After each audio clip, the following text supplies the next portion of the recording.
Take your D. Ta-da! Move that off. Wow!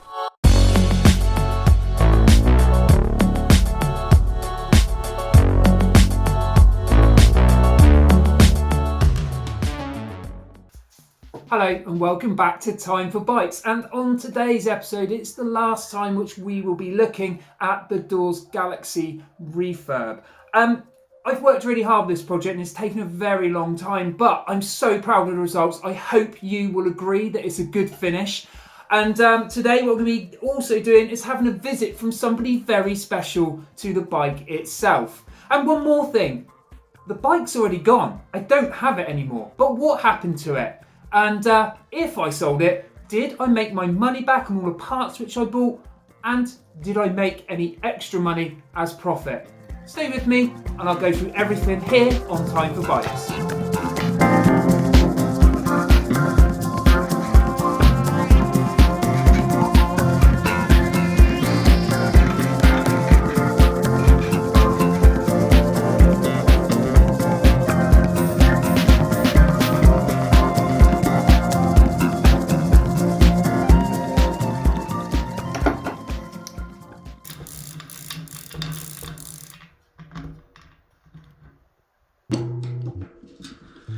So do a quick strip down of the bearings, give them a re-grease. Ready for another, God knows how many years, but something that should definitely be looked at. Maybe not every year if you're looking at it, maybe these bearings might need tightening, but generally speaking, this is something that needs to be done, part of a longer term service in my view.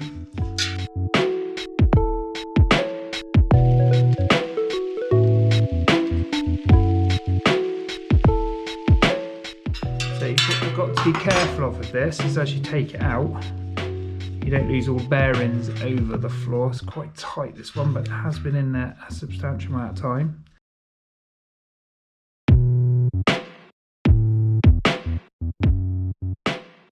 Here we go. Step my hand out under there. Now this one's got a little bit of rust on the other side, which you'll be able to see. That one's a little bit more annoying. There goes one bearing, I better go careful.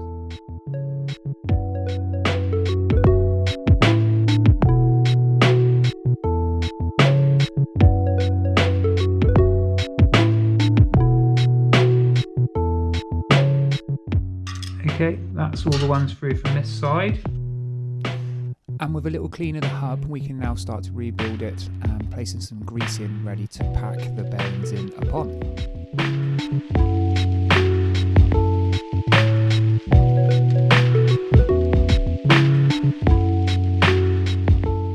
Here, 1, 2, 3, 4, 5, 6, 7, 8, 9 in there, that's absolutely fine.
So now it's time to rebuild the bottom bracket.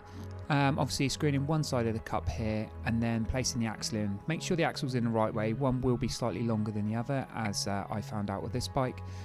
But make sure when you screw that other side cup in, so this one you can see me doing now, that the bearings are tight on the axle, but the actual axle should actually run nice and free. There shouldn't be any play in it either, and sometimes it's almost like a sweet spot you've got to get with it, and then stick the locking ring on and jobs are good.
And next up was the repair to the mud guards. Here we're using some 3D printed material and there's some hot glue to cover up this hole that's left when the old rear mud guard reflector actually fell off many years ago.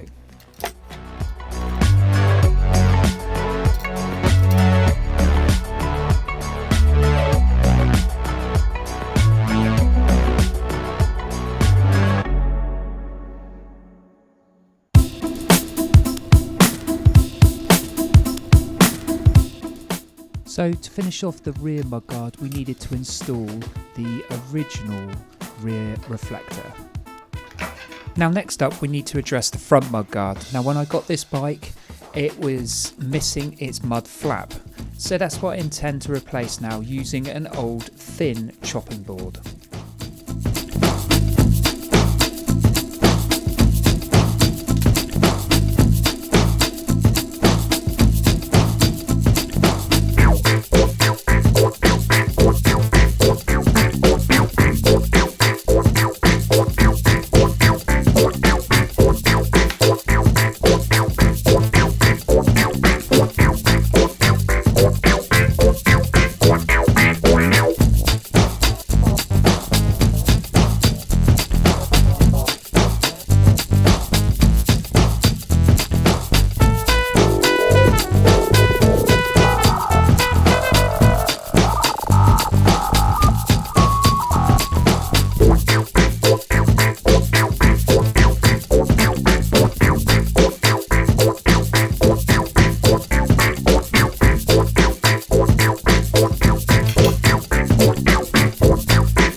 Hello, welcome back to Time for Bikes. So this is the big unveil, and I have the previous owner here. He said if I ever managed to get this bike back into shape after all of its rust and everything that was wrong with it when I first got it, then he'd love to see it. So amazingly, and this is the great thing, he's going to see his old bike go from sort of a bit of a rust bucket and a bit worn out to what we find now is hopefully a suitable restoration. So before this cover decides it wants to come off on its own, I'm going to get Andy in here, I'm going to move the camera around, and we're going to get his impressions of what he thinks of the bike to start off with. Wait a minute. Let's remind ourselves what this bike looked like before the renovation.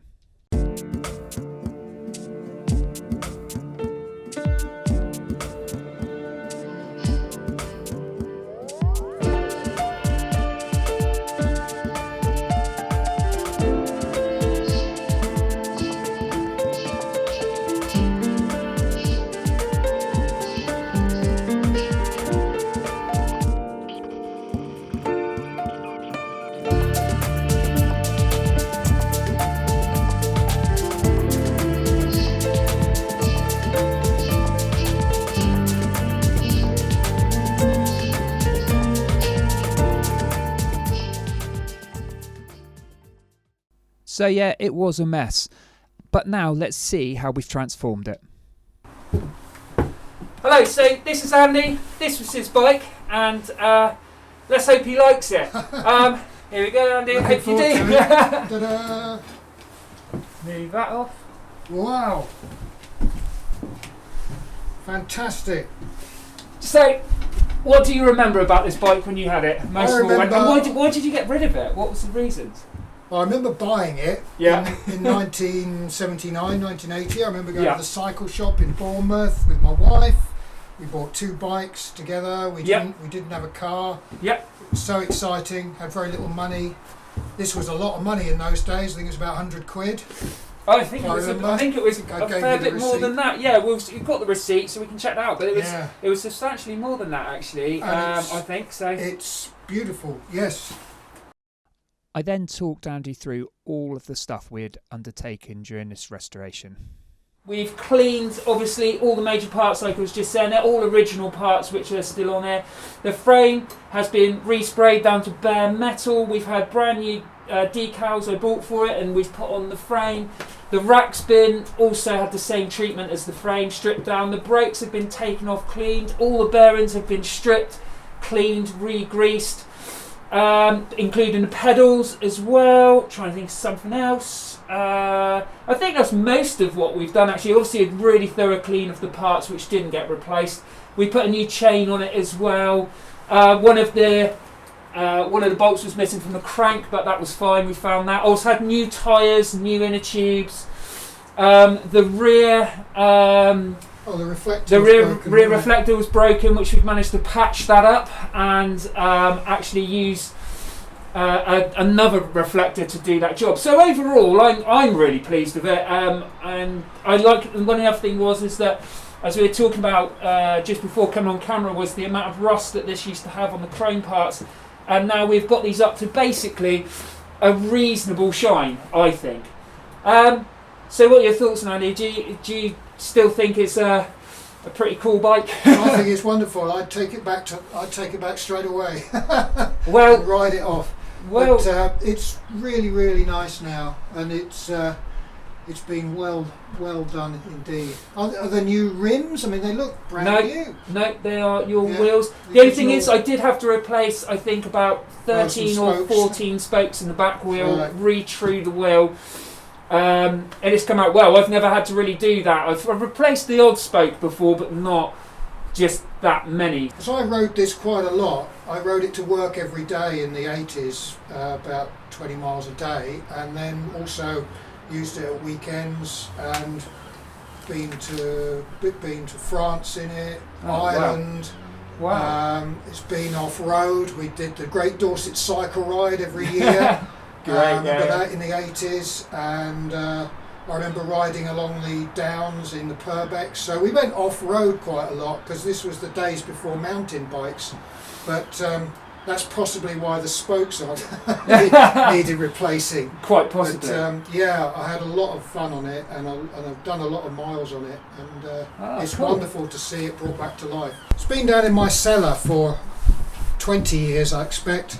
I kept looking at it, wishing I could restore it, but I think it was beyond my skill set, looking at the chrome and everything, and it's just so nice to see it back in its former glory. These are wonderful bikes, I think, the Dawes Galaxy, and the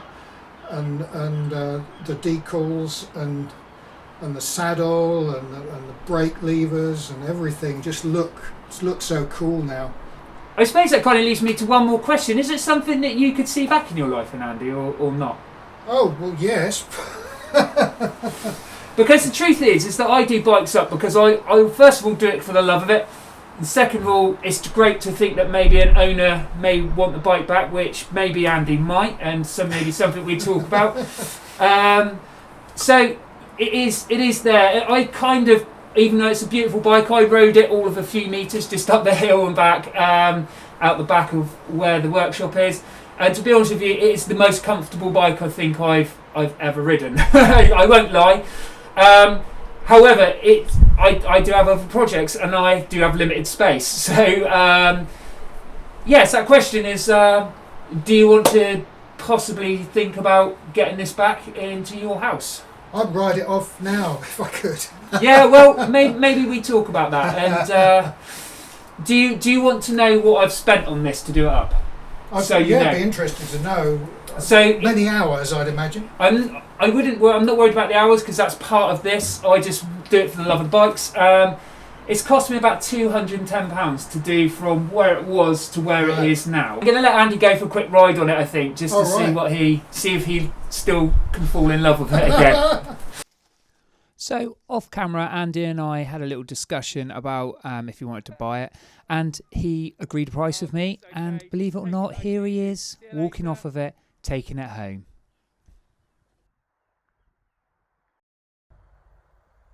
So that's it. What an amazing result. Well, I think so anyway, and I hope you'll agree that this video and this bike have turned out a success. I hope you've learned some stuff from all the different bits of the restoration that I've shown. And I hope it's given you inspiration to go away and have a look at maybe your old bike, or maybe look at getting an old bike and doing it up as some sort of reuse project to get you back out on the road. They don't all cost a fortune. And why we're talking about this, Andy absolutely loved his bike. He fell back in love with it, which is exactly what I wanted from the beginning. And he paid me, obviously, money, a bit like if I was going to sell it through eBay. I wasn't doing it as a service. He actually sold me the bike originally. I bought it through eBay. I did it up with it in mind just to sell it on, probably back through eBay, or somebody local who might know me and might need a nice bike. But so there's no side of business as such here. This is just something I did for fun and sold it on. Now, the great thing is, when people love their bikes, they kind of are willing to part with some money. And I think that money may have been slightly higher in Andy's case because there's a lot of sentiment attached to the bike. But did I make any profit after the cost of all the parts? And that is the point which I want to go through with you. The parts did cost quite a lot of money, probably a bit more than I thought they were going to. The respray itself, even though it's not a professional standard, still cost me the best part of, I think, about £80 all in all. But even after all the cost of all the parts, everything replaced on it, I still made over £100 back on this bike. It was actually more like about £130. I've got to thank Andy for giving me the opportunity to chat to him again about his bike. He's been a real star coming round here and seeing his bike again. And this is certainly not the last project I'll be doing. I've got already just over the side of me, I'm not going to show you what they are, but I actually have bought 3 new projects ready to go here on Time for Bikes, and I really need to get on with them over the next few months.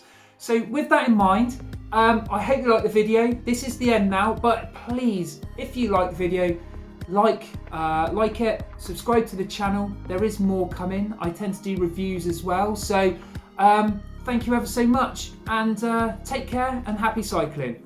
Goodbye.